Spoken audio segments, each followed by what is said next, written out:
right. Welcome, Taylor, to my podcast. I'm so excited to have you as a guest today. Thank you for having me. I've been looking forward to this chat all week. Yes, and we just chatted a little bit, and we are November babies. We're born on a very similar dates, very close. So I know we are going to have so much in common. Yeah, I already feel that. And I've been just been chatting with you briefly. Yeah, so why don't we kick off our conversation by you sharing a little bit of your backstory, your purpose, and who you serve? Yeah, I love this question. Um, I guess the backstory, the easiest place to go back to is college. I studied human and organizational development with a focus in leadership and org effectiveness and a double major in Spanish at Vanderbilt. And the reason why I say all of that, it's a mouthful, is because I chose that major for two reasons. One, because it was the broadest major, and I was like, there's a lot of things I could do in my career, and I want something I could apply in different directions. And then the other thing was because I was so interested in how people work and how people work together. And little did I know that that was kind of foreshadowing for the rest of my career. So I started my career in corporate at a Fortune 500 in their leadership development program.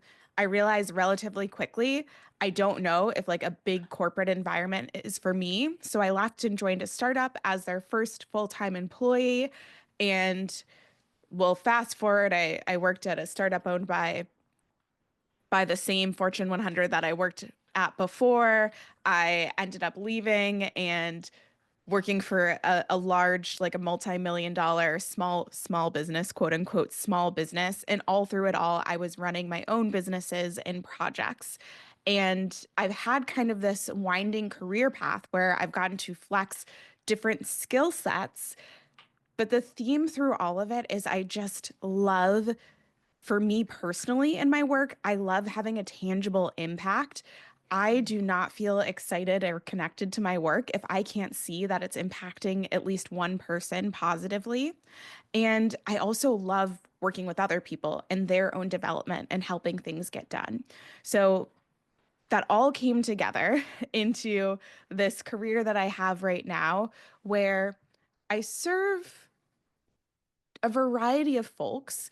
The way that I have decided today that I'm talking about it is that I serve unconventional professionals, and unconventional can be mean a lot of different things. It could be that you're like me and you have a multifaceted career. It could be that you approach your work as a leader differently than the conventional path of leadership and what people say leadership is supposed to look like. It could be unconventional because you choose not to make work the center of your life. So, right now, I'm a facilitator, an author, a coach, and a PhD student, among other things. I love it. Yes. And well, first of all, I majored in Spanish, just saying. More things in common here. But I really enjoy hearing how you said your career is a winding road and that you are, I think you describe yourself as a multi-potentialite. Did I see that somewhere on your website? Yeah, I like that term a lot. I do too. And I think that resonates with a lot of people because people think, I have to have one path, one choice, one direction, linear. But I love hearing how you build skills and you're able to leverage them in different areas.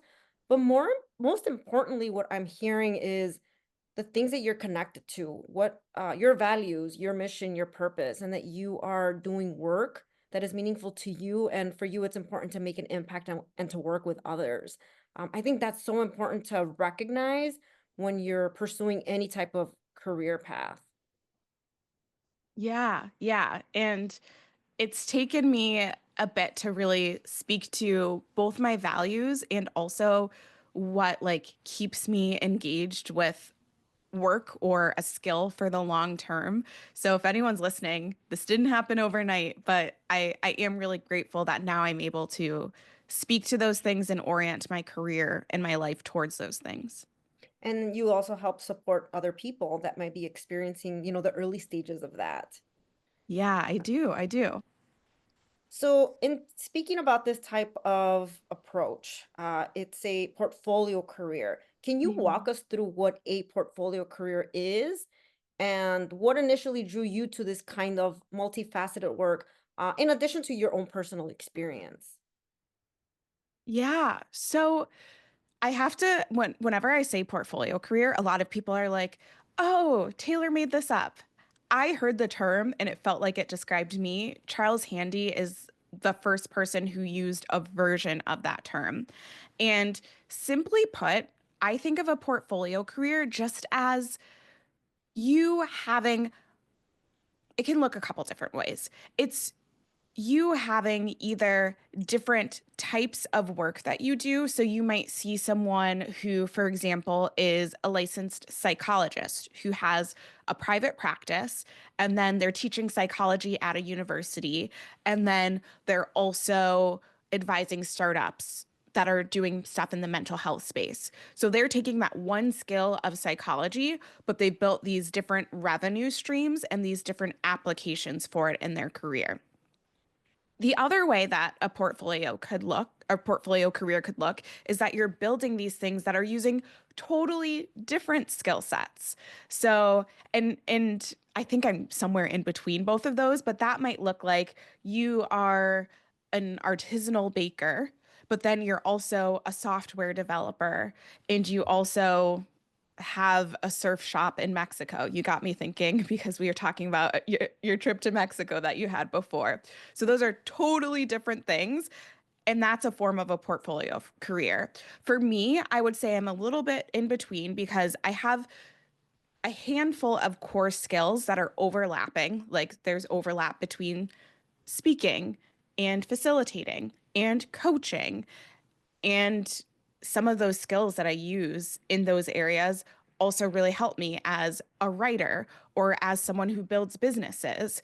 So, a portfolio career just means you're not someone who can introduce yourself and say, "Hey, I'm Taylor, I'm a banker." Or, "Hey, Mhm. I'm Liz and I am a painter." You've got multiple things going on. You're multifaceted. Yeah. And I think it's good to normalize that too because we have so many interests.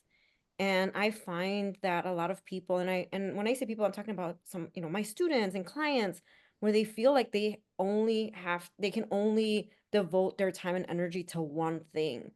But you're saying if you have multiple interests and skills, you can pursue different roles that encompass the variety of skills, whether they're aligned or they integrate, or they can be completely random. Yeah, absolutely. And I think like if I was talking to my college self or my high school self, I really put a lot of pressure to Mm, figure out what is that one thing that could be everything to me. And even within the past few years, I started talking about having a portfolio career, but I felt kind of shame for it. And it's really only in the past couple of years that I've just owned, yeah, I have multiple things going on. And what's interesting, this is often the case when we work with something that's like our shadow or work with something that we feel a lot of shame about. The mm. more that I own having a portfolio career, the more people are like, "Oh, that is so cool." Or, "Oh, I have this other thing that I want to do too, but I've thought that I'm not allowed to do it." So I'm glad that me doing this inner work for myself now allows me to give other people permission to have portfolio careers of their own. And there's so much fulfillment behind that. Absolutely, absolutely. All right, so kind of going back to, values, because I think that's such a critical component of making informed career decisions. And again, going back to fulfillment, many people crave a values-driven approach to work, but they struggle to identify their core values. How do Mm. you professionally, personally help your clients pinpoint and integrate their values into their career decision making? Yeah. I think that there's a couple ways. There's like the traditional questions that you might ask yourself about building values. And sometimes, if I'm doing that, if I'm having reflection that I want someone to do before or outside of a session, it might be questions like, what do you care about? How would you approach something if you knew no one was watching? Or what would you do if you felt like there wasn't any external pressure? And that's how you start to get to some of your intrinsic values, where you might realize one of my values is beauty. And I realize like I'm going to make a place beautiful. I'm going to try and make an experience beautiful. Even if it's just for me, I want to have a beautiful experience because I care about that. Or I want there to be beauty in my life through art and music, whether or not other people think that the artist I like is cool. That's something I intrinsically value for myself. Mhm. Um, yeah, I think a lot of times we think that we value things because society values something. So, a Mm, popular one is society values having a lot of money. And when you interrogate that, maybe you do want money, but you want the money so that you can do XYZ other thing that you value. I think it's very rare that people actually have just making a lot of money as a value. So that's one approach, is doing some reflective questions, really trying to get, if I was shutting out the noise, what mhm. would I truly do and want, even if it wasn't rewarded by other people? Because we get rewarded for trying to make the most money, or we get rewarded for being, I don't know, having the biggest social network, when maybe you don't value having the most people, you value having deep connections with people. The other thing, and this is what I think is so valuable with coaching, and I bet you agree, is that as a coach, I can just reflect things back. So as you're telling me about a situation, and maybe I can hear, oh, there's an option over there that you could do, but you're not considering it because um, you really value loyalty, or you really value having a slow pace, or you really value having a lot of challenge.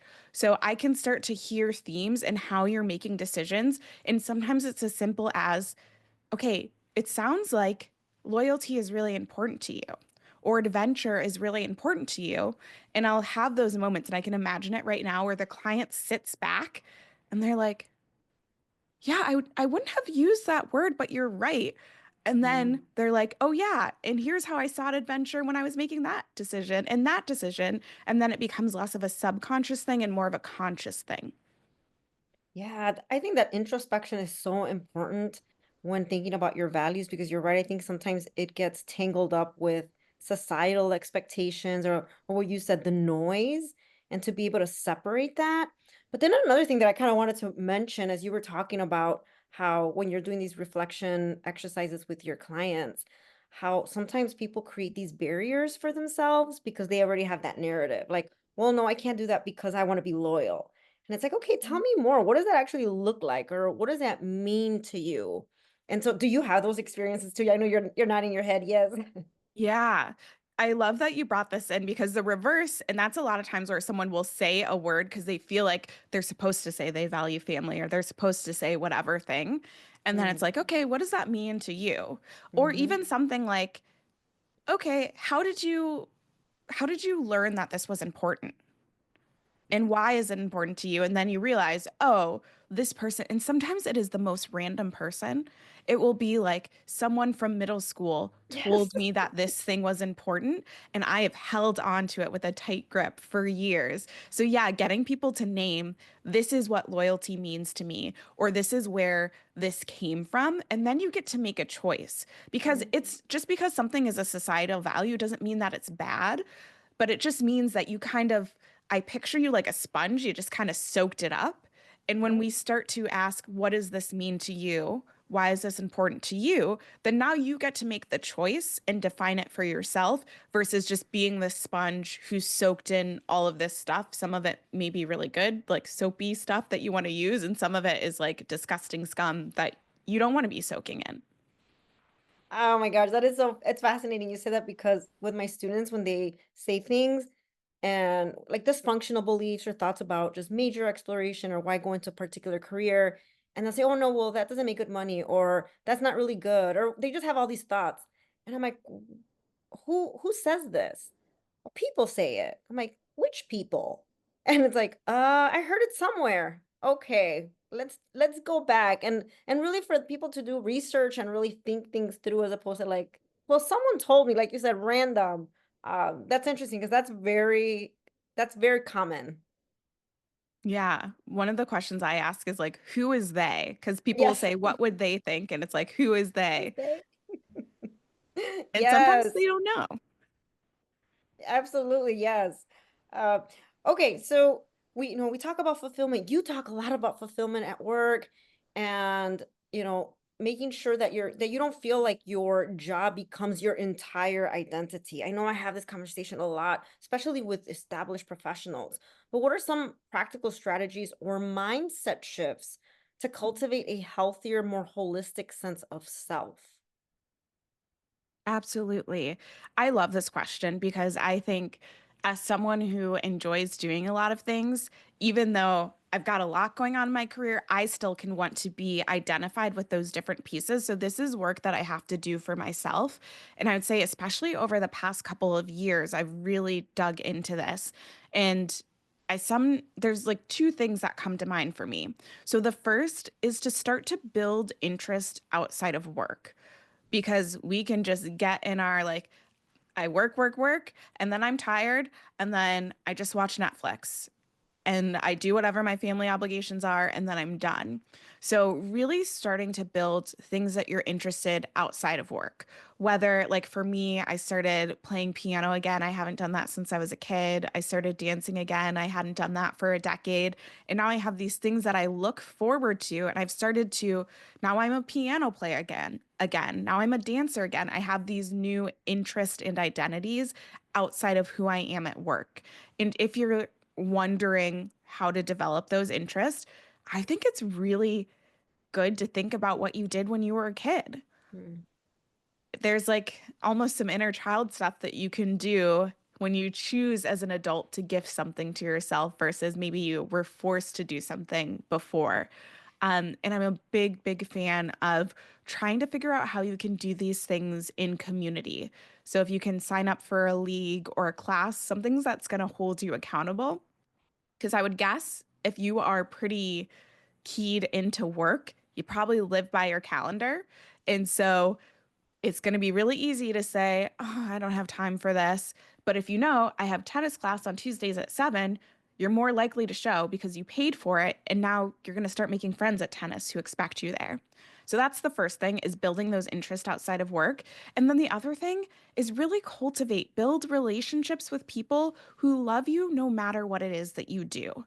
Like I have some really close friends who are interested in hearing about my work whenever I want to tell them about it. But what I love most about those relationships is that while they will support me in my work, they don't care if I decided that my job was going to be like picking up trash on Lakeshore Drive in Chicago.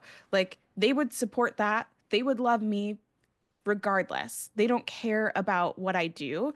And sometimes, again, when we get really deep into our careers, we start to build a lot of relationships with people, whether or not it's true. We tell ourselves, well, they only care about me because I have this title. And if I were to lose this title, they wouldn't want to be in relationship with me anymore. And then that makes us dig further into our identity. So those are the two things: build interest outside of work, and then build relationships with people who love you no matter what you do. Oh my gosh. You just mentioned like two significant pieces to this puzzle here. I love how you talk about interest. I work with college students, and a lot of times they want to quiet their creativity, especially with people that are creative. Like, I want to play instrument, or I love doing things graphic design, but my career is in medicine. It doesn't make sense. Like, it's like almost they don't feel like they have permission to pursue these outside interests or additional interests. But I think as a working professional, it's important to really dig deep into what that looks like, because that does help in finding that fulfillment and just feeling whole, and that your job is not your identity. And then the other piece is the people. I feel like you're right. I hear a lot of stories where people feel that pressure of, well, I am an executive, or I'm in this high level position, I'm respected. And, even like with parents and loved ones, and so when people tie you to an occupation that there's a lot of that's a lot of pressure. Absolutely. And it's yeah, we don't need any more pressure. I know for me, like Mm-mm. I don't need any more pressure personally. No, absolutely not. And so that's why it's so important. Like when I have conversations around values, it's what do you want? Like, Taylor, what do you want? What is it for you? What brings you joy? And when people start kind of filtering through that, it's like, oh, this is about me.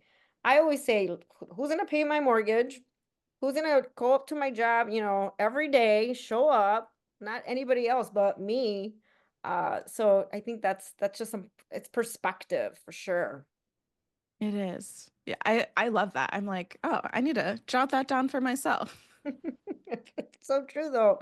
Um, okay, so on your website, you mentioned that the path to fulfillment is paved by action and that you meet yourself through trying, not just reading or planning. Could you share a personal story or a client example that illustrates the power of taking messy, imperfect action? When I heard you ask that question, the first thing that came to mind was with inner workout, which is this self-care body of work that I've developed. I knew I wanted to build an assessment, and it was the early days of the pandemic. And I was like looking at the software to build it. First, people were saying it was going to have to be custom coded. I was looking up software, and ultimately, I was like, I don't know that I have the budget or the expertise to develop an assessment that gives this customized, beautiful report, but I feel really strongly that now's the time to put this assessment into the world. And so I built something in Canva, and I had like 100 people who bought this assessment, and I would just go in Canva and make a custom PDF for them. And I just told them it's going to take like, I forget if I said 36 or 72 hours. It's going to be a minute. And over time, then I was able to pay for it to be this like beautiful custom thing. But I just started. I had this inkling that people needed it. It was validated that people needed it. And I just did what I could with some Canva. That is incredible, and I want to talk more about that other part of you, the project that you're working on. I think you're just fascinating. You are fascinating. But what I love about this is that I work with a lot of people that are paralyzed by wanting to be perfect, or that I need to have the plan. It needs to be set in stone before I pursue anything. And I love how it's like it's messy and you just gotta take action and you have to pilot it and try it and then you build upon it. So kudos to you for taking that leap and it turned out to be successful. Yeah, yeah. And sometimes it isn't. Like Sure. sometimes I try something and it doesn't work out the way that I thought it would, but I always get something out of it. And instead of me wasting all this time to make the perfect plan, I can just do something, test it out, get new information, and either way, I win. I always like to say you can't fail an experiment, you can only learn. Mm. So if you treat it like an experiment rather than a report card, there's no way to lose. Yes, that's right. I love that. Treat it as an experiment. Yes. That's life design. Uh, so you mentioned that many of your clients come to you with the feeling that they just can't continue in their current career or lifestyle. What is a first step that you recommend when they've come to the realization that they are just dissatisfied? What's the first step? Yeah. I think the first step, and this is going to sound a little bit weird, there's like a part A and a part B, a 1A and a 1B, Hmm.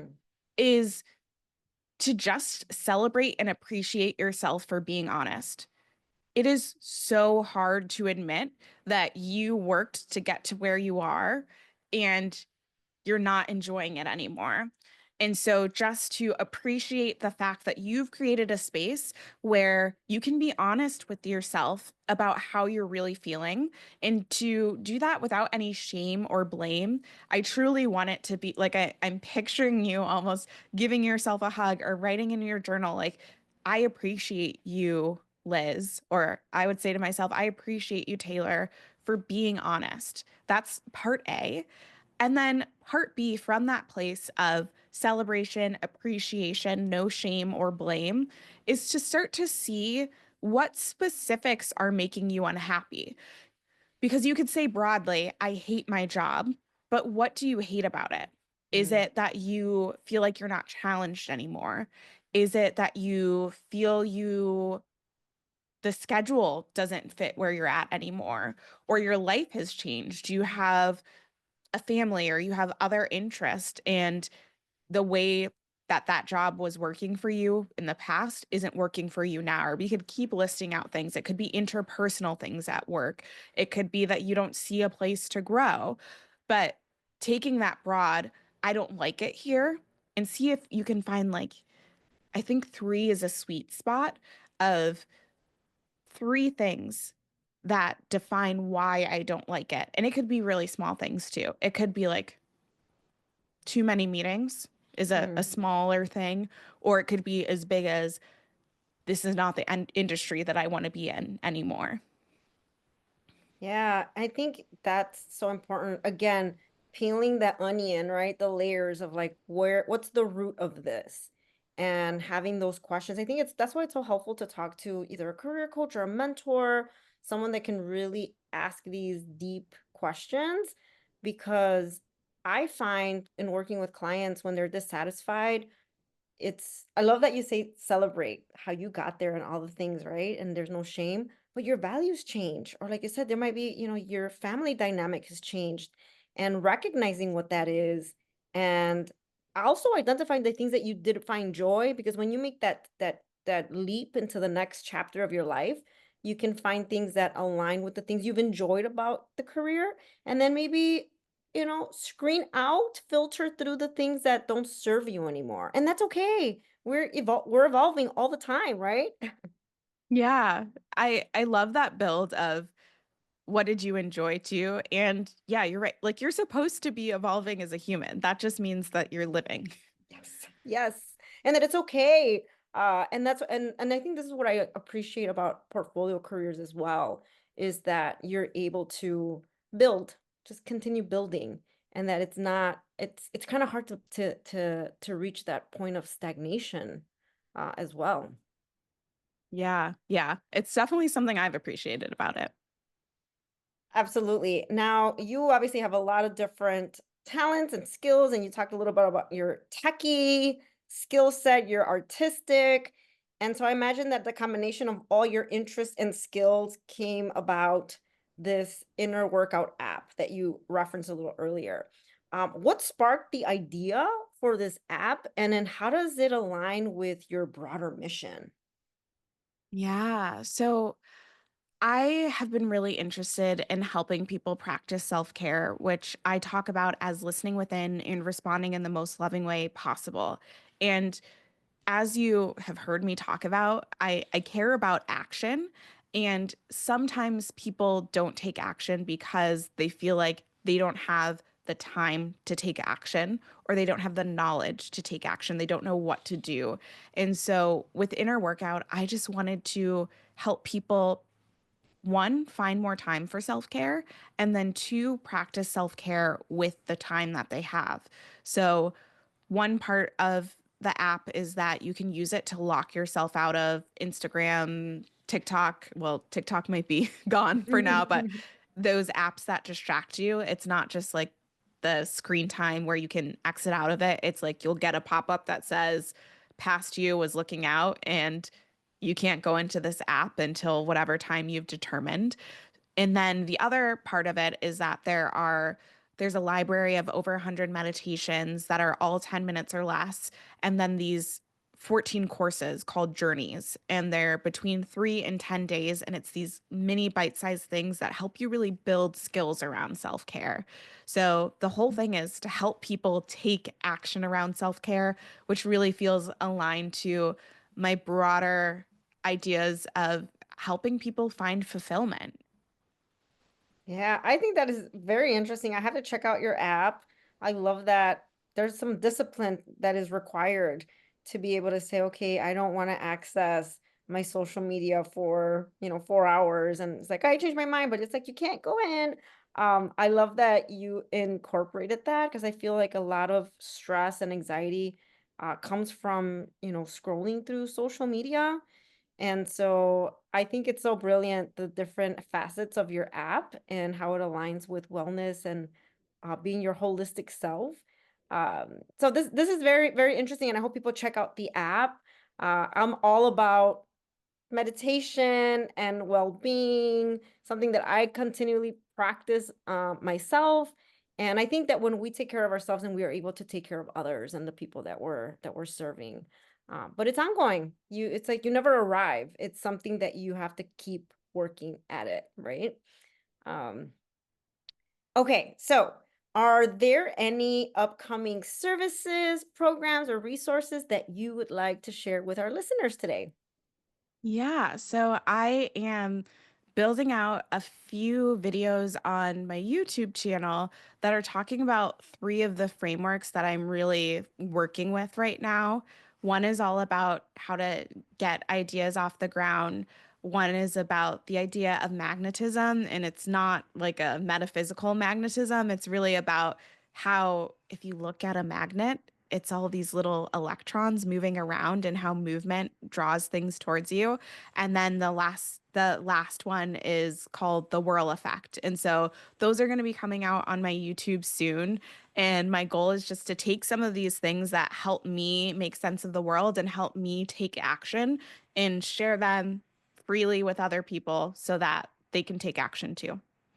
Love it. I will be sharing your YouTube channel in the show notes and other resources that you talked about today. Are there any other resources you want to share that you would like for me to put in the show notes?